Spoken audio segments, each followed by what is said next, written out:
James always thought his life was a model of stability and success.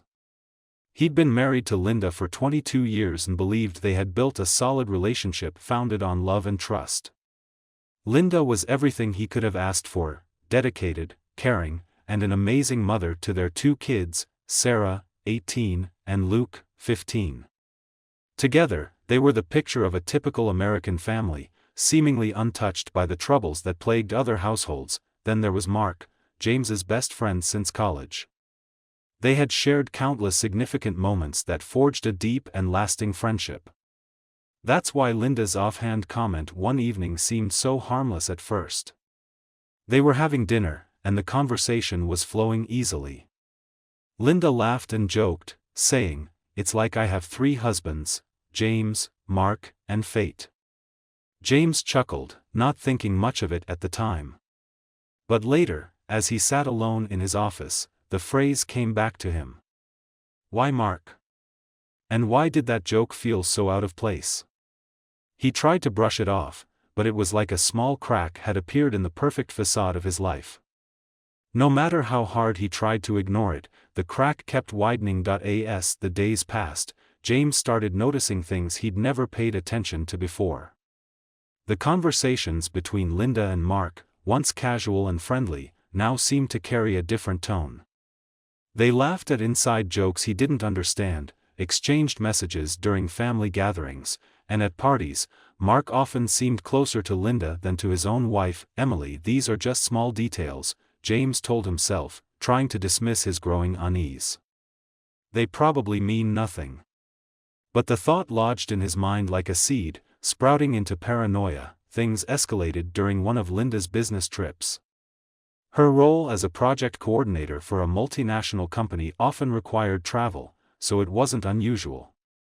But this time, something felt off. Mark, coincidentally, was also on a business trip in the same city, hundreds of miles away from home. Trying to calm his suspicions, James checked their destinations, and confirmed they were both there. When he confronted Linda, she laughed it off. Coincidences happen, James. Don't be silly. Her casual tone should have reassured him, but it had the opposite effect.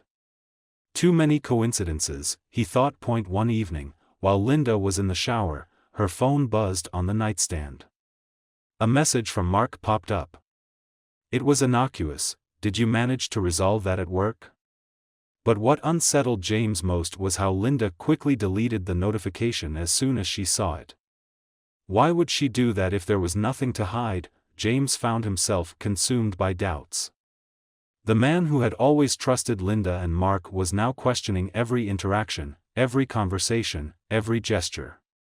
He knew he couldn't act rashly. An impulsive move could destroy everything unnecessarily. But he also knew he couldn't rest until he found the truth, and so, James's search began, a quiet, obsessive quest for answers. He discreetly installed cameras and microphones in key areas of the house, hiding them among books, paintings, and decorative objects. He combed through security footage he already had, scrutinizing every moment for unusual behavior or suspicious exchanges, but the recordings revealed nothing out of the ordinary.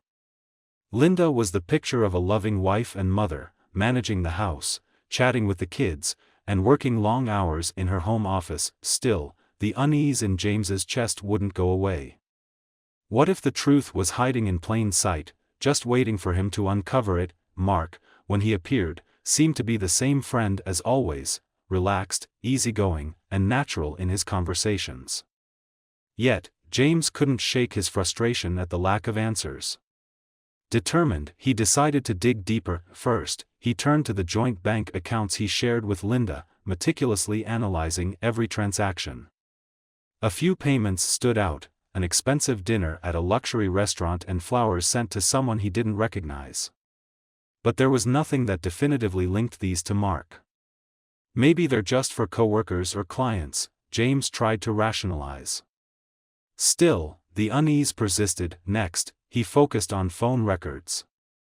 James spent countless hours analyzing Linda's call history, looking for any patterns. He was surprised to find she talked with Mark more often than he thought necessary, given Mark wasn't part of her work. But again, there was nothing concrete, just short calls that could easily be explained away. Even so, the frequency gnawed at him. Emails were his next target. Yet when James accessed Linda's account, all he found were work-related messages, purchase confirmations, and school updates about the kids. It was as if Linda had anticipated someone snooping and ensured no incriminating traces were left. Night after night, James found himself consumed by his growing doubts. Sleep became elusive as he replayed every piece of information in his mind, over and over. He realized his obsession was spiraling, but he couldn't stop. Then, he made a bold decision. He ordered DNA test kits for Sarah and Luke, disguising it as a fun family activity to explore their ancestry. The kids, intrigued, eagerly participated without question. Linda, too, didn't suspect a thing, chalking it up to one of James's quirky ideas. When the results arrived, James wasn't ready for what he would find. With trembling hands, he opened the envelope and read the reports carefully. There it was, in cold, undeniable clarity: Sarah and Luke were not his biological children. The revelation hit him like a tidal wave. For years, he had loved, raised, and protected those kids, believing they were his own flesh and blood. Now, the idea that Mark might be their biological father blurred his vision with rage. James sat for hours, staring at the results, consumed by despair, betrayal, and an intensifying anger. He reread the reports repeatedly, desperate for some error or alternative explanation. But there was no mistake. It all made sense now: Linda's lingering looks at Mark, the seemingly innocent conversations, the laughter he now saw as mocking his ignorance. That night, James made up his mind. There would be no more doubts, no more unanswered questions. He had to confront Linda and Mark. But this wasn't something he could handle in a fit of anger. He needed a plan, careful, controlled, and deliberate. He needed to prepare for whatever truth might come out, no matter how devastating. James's anger wasn't just a fire consuming him, it became a force sharpening his focus. After days of processing the discovery, he devised a plan. The confrontation would happen on his terms, in a way that left no room for lies or escape. He waited for the right moment, crafting a seemingly innocent excuse to bring everyone together. His and Linda's wedding anniversary provided the perfect cover: a celebratory dinner with Linda, Mark, and Mark's wife, Emily.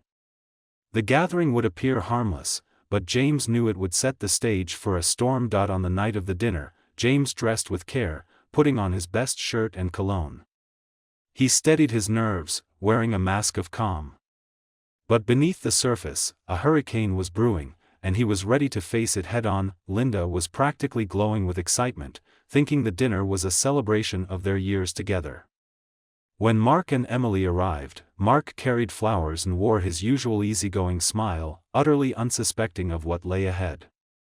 The dining table was perfectly set, the aroma of a carefully prepared meal filling the air, setting the tone for what seemed like an ordinary evening among close friends. The conversation started light, full of laughter and nostalgic tales from their college days. For a fleeting moment, James almost allowed himself to believe that maybe it was all a misunderstanding, a nightmare he might wake from. But then the anger surged back, cold and unrelenting, a stark reminder of the DNA test results sitting in his pocket. After dinner, Emily excused herself to fetch something from the car, leaving James alone with Linda and Mark. It was the moment he'd been waiting for. With unsettling calm, James got up and closed the dining room door. "There's something we need to talk about," he said, his voice low but heavy with intensity. Linda and Mark froze mid-conversation, their smiles fading into confusion. James reached into his pocket, pulling out the test results, and laid them on the table, sliding the papers toward them. "Do you recognize this?" he asked sharply. Linda's eyes widened in horror as she read the contents, her face draining of color. Mark, still confused, glanced at the papers and then at James. "James, what is this?" he asked, trying to maintain his composure. "It's the truth," James said, his tone cold as he reached for a hidden compartment nearby and retrieved a gun. He placed it on the table, not pointing it at anyone, but its presence spoke volumes. The room fell into a suffocating silence. Linda trembled, her voice faltering as she struggled to speak.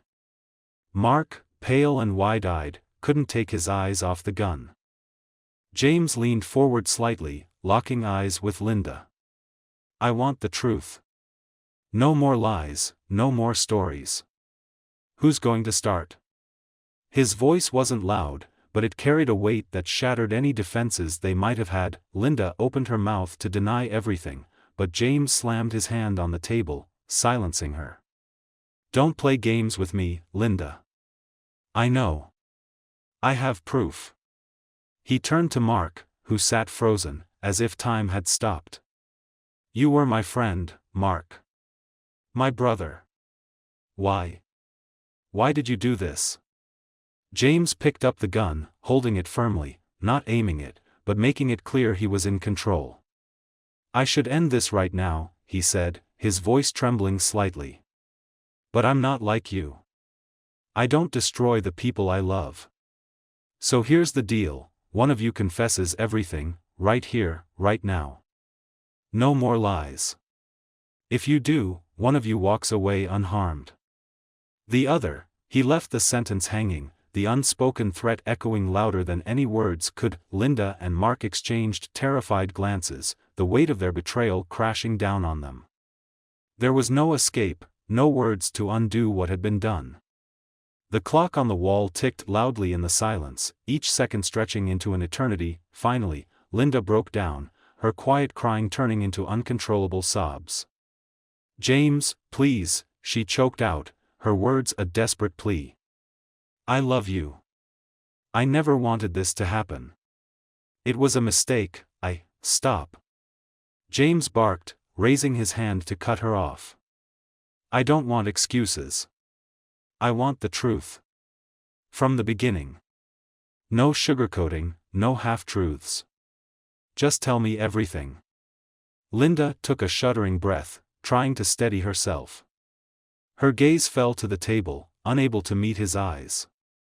"It was years ago," she began, her voice barely above a whisper. "I was alone. You were always working, gone so much. And Mark was always there." Her voice cracked, but she pressed on. "It started with conversations. I felt invisible, James. I didn't mean for it to happen, but..." James's cold stare didn't waver. The weight of her words only deepened his anger, but he said nothing, waiting for her to continue. She glanced at Mark, who sat motionless, his face a mix of guilt and fear. Linda swallowed hard, her voice breaking. "It wasn't supposed to mean anything. I never wanted it to go this far. I swear, James, James slammed his fist on the table again, making both of them jump. "Don't swear to me, Linda," he said, his voice eerily calm. "Just tell me how long." Tears streamed down Linda's face as she whispered, "Years. It's been years." James's grip on the gun tightened, his knuckles turning white. The silence that followed was suffocating. He stared at the two people he had trusted most, the weight of their betrayal cutting deeper than any wound. Finally, he stood, his voice cold and steady. "You've taken everything from me. But I'm not the monster you are. Leave. Both of you. Tonight. Don't come back." The storm had broken, and James was left standing in its wreckage, alone with the truth he had sought, but at a cost he never imagined. As Linda sobbed quietly on the floor and Mark seemed to shrink in his chair, Emily's confusion turned to alarm. She glanced at James, then back at the papers in her trembling hands. What does this mean?" she asked, her voice barely above a whisper. James didn't break eye contact, his calmness unnerving. "It means, Emily, that the two children I've spent my life loving and raising are not mine. They're Mark's." The color drained from Emily's face, and she turned sharply toward Mark. "Is this true?" she demanded, her voice cracking. Mark, unable to meet her gaze, stammered, "Emily, I can explain." "Explain what, Mark?" James interrupted, his voice rising. How you betrayed me for years. How you lied to your wife. How you and Linda destroyed 2 families while pretending everything was fine. Emily's eyes filled with tears, her breathing unsteady. Mark, tell me he's lying. Tell me this isn't true. But Mark couldn't. His silence was louder than any confession. Linda tried to speak, her voice hoarse from crying. Emily, please, it's not what you think, not what I think. Emily snapped, her tears now spilling freely. You've been having an affair with my husband, Linda. And you have children together? How could you do this? How could either of you do this? James stepped in, his tone colder than ever. Because they didn't care, Emily. Not about us, not about our families. It was all about their selfish desires. And now, here we are. Emily buried her face in her hands, her sobs filling the room. Mark reached out to her, but she recoiled as if his touch burned. Don't. Don't you dare. The room was thick with the weight of shattered lives. James, standing tall, looked at each of them, Mark, Linda, Emily. I've spent the last few weeks uncovering the truth, and I've made my decision. Linda, Mark, you're both done. With me, with this house, with the life you've so thoroughly destroyed. Emily, I'm sorry you had to find out like this, but you deserve to know. James turned to Linda, his gaze like ice. You'll leave with nothing, Linda. The accounts are frozen, the house is being sold, and the life we built together is gone. You wanted Mark? Well, now you can have him. But don't expect to take anything else. Linda sobbed harder, but James wasn't finished. And you, Mark, he said, his voice brimming with contempt. You've lost the right to call yourself my friend. You've lost the right to call yourself a man. You destroyed everything I cared about, and for what? A lie you couldn't even face. Mark tried to speak, his voice shaking. James, please, save it, James snapped, cutting him off. I've heard enough from both of you. There's nothing left to say. He turned to Emily, his expression softening slightly. Emily, I'll leave it to you to decide what happens next for you and Mark. But I think you already know what needs to be done. Emily nodded numbly, her tears still falling.